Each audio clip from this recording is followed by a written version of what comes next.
Welcome back. It's been a while since I've uploaded anything, but we have some new updates. As you can see, we are in Marvel Heroes. A lot of people are here, and we're gonna go through some of the changes that have happened. Now, first of all, start by opening the shop. I will show you something really well. The homepage is broken. It wasn't a minute ago when I checked. Oh, there it is. Something really cool that we now have is when you click on add Gs, you can directly convert your Eternity Splinters into Gazillion points with this visual interface. Before we had to do the command in the chat that we show. I think I showed in one of the previous videos. Things are pretty much the same as of right now when it comes to the shop and all the stuff in here. Right, everything works. But we will go to the news tab and look at some of the new things that have happened. As of, I don't know, like yesterday, we finally have super groups or guilds finally merged into the game. That is the latest thing that has happened. Everything else, I would say that at this point, like we are on 0.8.0. which is very close to 1.0, which is when the game will be fully out. As you can see, we have people with titles and in guilds already. So let's go back to the news tab and just read some of it, go through it.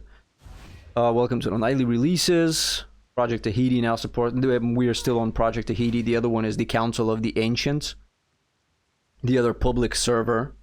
I will make some videos on that in the future, but right now we're just on here.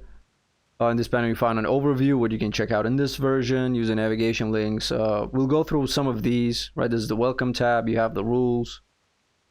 No cheating, and use of automation or automation tools in regards to the Glimmer will result in a permanent ban. Interaction should be safe for work, right? When it comes to like chat and stuff like that. Disruptive behavior, this includes but is not limited to intolerance, threats, harassment, impersonating another user, public figure. Just normal stuff. Be respectful to your fellow players and Tahiti staff. Then we have features. All powers work and damage calculations work. All of them. Right? We are a full list. Characters that were a bit hard to figure out, like Rogue. We have everything. Crafting now fully works. Upgrading your crafters to unlock extra recipes, stuff like that. Donating items to them. Leaderboards. Talents, power progression, and prestiging now work. PvP partially works. There's still no matchmaking. Social features work, which means friend lists, right? This stuff. I can see nearby players, right click, message, party, invite. Parties work. You can invite people to parties, which is very good for stuff like raids and, you know, more end game content that will require grouping, or just, you know, going with your fellow party members, you know, Discord call or whatever, and just jumping around doing Monday. What was it? Midtown Madness on Mondays. I don't remember the names. But this works. You can see nearby players, ignored supergroups, friends will appear here, like all of that works. Let's get back to this. And the store is fully functional. Command references. You can look at all the commands, display a list of commands, information about specifics. Downloads a copy of the user's account for local use only. If you're not using Tahiti or Council of the Ancients or a public server, and you're just running the server locally on your machine, and you've played on one of the public servers, you can download your public server account and use it for local. So you don't have to start from zero again. You just keep progression, levels, items, costumes, etc. Player wipe resets the user's entire account if you want to start fresh and do like a brand new user experience. And again, I think we've already talked about this before, but when the 1.0 version releases, the public servers, both Tahiti and Council of the Ancients, will do a wipe. So everyone starts fresh and we'll all have a experience from day zero, essentially. Changes the user's in-game name. Instance resets. Display which instance the user is currently in. Inventory management, converting credits to chests. Inventory sorting, which if you've played the game, you know that there's no like sort button like other games. Sync mana. There it is, the convert ES command. The default conversion is 100 ES to 225 Gs. You know, store convert ES. That was the command we used. Now with the visual interface, it's easier, and if I'd known today'd be this slow, I'd have gone to court.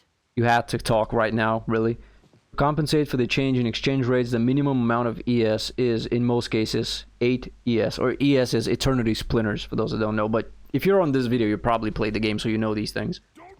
Differences will be found in story mode and singular mobs, which may drop 1 ES. Ciff rate % increases your chance for more than 8 ES per drop. You can now convert ES to G via the Add G page. Yeah, this is the new interface for Gazillion points. Now, known issues. Oh, I have to close this first. Supergroups are not yet fully functional, right? You can make supergroups, but all of the functionality of the supergroups are not yet, you know, fixed. Small bugs still exist and are being looked into. I'm not really sure. I don't play regularly, right? Because I'm trying to not burn myself out. Recently, I've been playing Where Winds Meet and a bit of Path of Exile 2. Trying to just, you know, not really bomb this game or like rush it. Because I can get burned out if I just go into it right now. And not to mention that there's no real point of me investing all the time. I'll jump in, try some characters from time to time, but I don't play every day for hours, you know, grinding. Because at 1.0, we will get a wipe and we will all start fresh. And that's when the grind can start. And I'll probably make a lot more videos going through the campaign, leveling up characters, just talking. I could do live streams, I'm not sure. I'd still rather do videos. Because I can record on like the weekends whenever I have free time, then edit it out and just upload videos occasionally. Instead of having to sit down for a few hours to do a live stream. I'll think about it. We'll see what happens. There's a connect. You can visit the Tahiti website, manage your account. I would assume that Council of the Ancients has something similar. I'm not exactly sure how. I haven't used it yet. I've made an account. I just haven't played inside that server. I don't know how they did their interface, but I would assume it's something similar. Their website is pretty nice. And then there's the useful links. You can join the Tahiti Discord, specifically the development Discord. That is the overall, like, Marvel Heroes development Discord. This is specifically the Tahiti Discord, and I assume Council of the Ancients has their own Discord server. The GitHub repository with all of the needed stuff. You know, you're doing local emulator. And then there's the item base, which was... It was an official... There was an official, like... site. The game had an official website, of course, and you could see items and a lot of other stuff in game, and this is kind of a resurrected version of that. You can click this. I will show it in the video right now on screen. You can click and see item details, read, look for items, right, see their stats, all that good stuff. We can go into the patch notes right now. We have merged to 0.8, but it still shows 0.7. So we'll just go. I don't know why my scroll wheel doesn't work on this. I'd have to click this in. Okay, so overall game thread management, resulting in significant load balancing improvements in multiplayer scenarios. Number of game threads can be configured using the new numWorker thread setting in config ini. Recommend to set this value to be less or equal to the available numbers of logical CPUs. This is mostly stuff for like running, the people running the servers, right? A bit more technical information for those interested in maybe making their own like local or their own public servers to share with the community. So there's a lot of technical information here that I'll slowly go through. I'm not going to read all of it. Those that are really interested can pause the video and read it yourself, essentially, if there's something that you really need or you're interested in. We'll go through some of the stuff. Improve frame timing, running server on Windows, implemented login queues. If there's like a huge number of players, which makes sense so you don't overflow and overload. Implemented whitelist mode for accounts. Player data is now... Okay, I'll maybe go a little bit slower so people can potentially pause and read this. Player data is now automatically saved and transferring between game instances. Player data saving can now be disabled by settings. Improve the SQLite persistence layer. I'm gonna remove the cursor so people can actually see this. Automatic backups. This is all technical stuff. Slowly go through it. Config override ini file is now automatically created on server startup if it does not already exist. Default network settings, receive timeout from 30 to 60, front-end bind IP, changes to the web API. Okay. Players can now kill their current hero using the new player die command. This can be used if your hero or the encounter you're in gets stuck. Improve the achievement system, additional achievement tracking events, resulting in more achievements being earnable. Fantastic Four related achievements are now earnable again. Because if you remember when the whole Fox thing with like the X-Men and the Fantastic Four happened, the Fantastic Four were pretty much removed from the game. Their costumes, the heroes, you couldn't get. If you had unlocked them, you could still use them, but you couldn't buy them anymore. And they were missing from a bunch of prominent games at the time, like Marvel vs. Capcom Infinite. A lot of X-Men, actually all X-Men and Fantastic Four characters were missing because of all the licensing issues. Implemented overrides for the achievements info map JSON file, function similar to live tuning. Okay, implement AI leashing, continue to increasingly improve optimization, social stuff. Implemented friend and ignore lists, implemented parties, all this stuff. Reviving other players by interacting with them in case somebody dies in your party or in a raid. It's actually a functional revive system, which is good. Implemented tells, private chat messages. By default, text of tells is not included in server logs. You can configure this using the new log tail settings.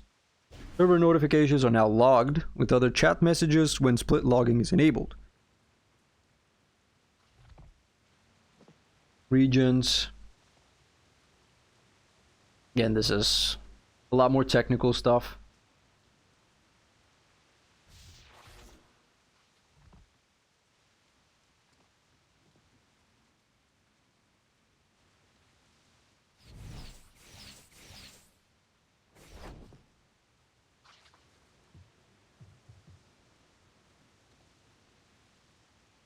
A lot of item stuff. Crafting, rune words, pet tech affixes, which if you played on some of the previous versions, the pets are basically non-functional.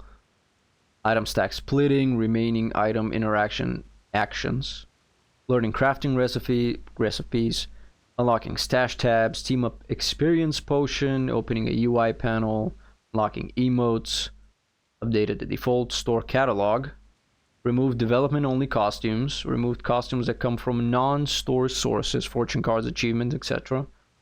Added appropriate prices for the remaining costumes that were excluded from the store by default. For example, the Fantastic Four costumes, Fantastic Four heroes and their stash tabs. The unlock hero command has been removed because the heroes it was added to unlock are now available in the store. Store bundle purchases have been disabled until the bundle feature works properly to prevent players from accidentally wasting their gazillion points.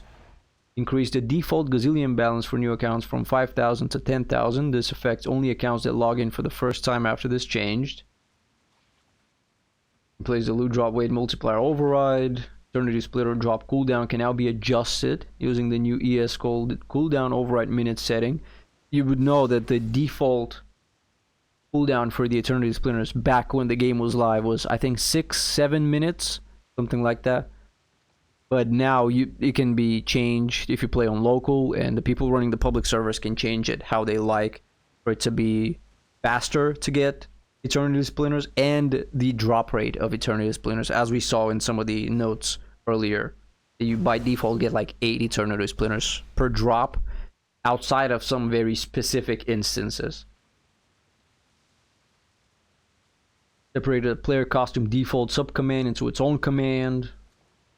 Loot boxes that use replace self-loot table action. Shield supply drop, for example, no longer overflow into the delivery box inventory.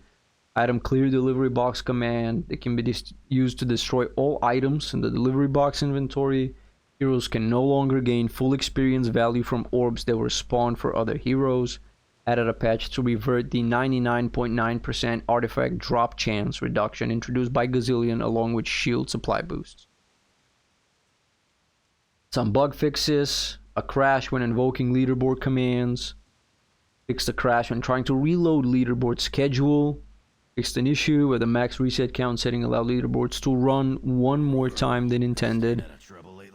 A lot of leaderboard stuff, memory leak that occurred when players disconnected if the leaderboard system was turned on, minor memory leak caused by the item resolver context not being cleared. Scroll down a little bit. Fix minor memory leak that occurred when the entity instances failed to enter world due to their initial coordinates being outside of region bounds. Bunch of memory leaks as it seems. Fixed an issue that prevented loot tables from spawning props. More loot drop stuff. Rating counters from resetting after reaching the player death limit. Issue preventing additional power spec pages from being unlockable. An issue where the loot tables they use pick way trial picking method were not using the way specified in choice node prototypes. Inner part of Loki's energy ring in phase 2 to damage players. This makes safe spots during the searcher fight in Muspelheim work more consistently. For those that have played the boss fight, they remember this. Fixed a crash related to spawners when shutting down game instances. Fixed an issue that prevented control entities with dramatic entrance animations from being affected by hitting passive powers and loading into the region. And that's about it. I think we've covered everything. The video is a bit longer than I intended, but as you can see, Tahiti by itself is pretty active. Well, by pretty active, I'd say probably 20, 30, 50 people playing at a time. And because it's people from like around the world, people will be active during different times of the day. And it's probably the same for Council of the Ancients, I would think. I'll start playing that a little bit when 1.0 finally releases, and I'll probably play between these two just to check and see how things are going and keep people updated. So with all that said, if you guys are interested in following this, you saw the links. I will also have them in my description. Join the development server or the Tahiti server. And if you have any questions, you can ask the people in there directly for help or just to satisfy your own curiosity. And I hope I catch you all in the next one.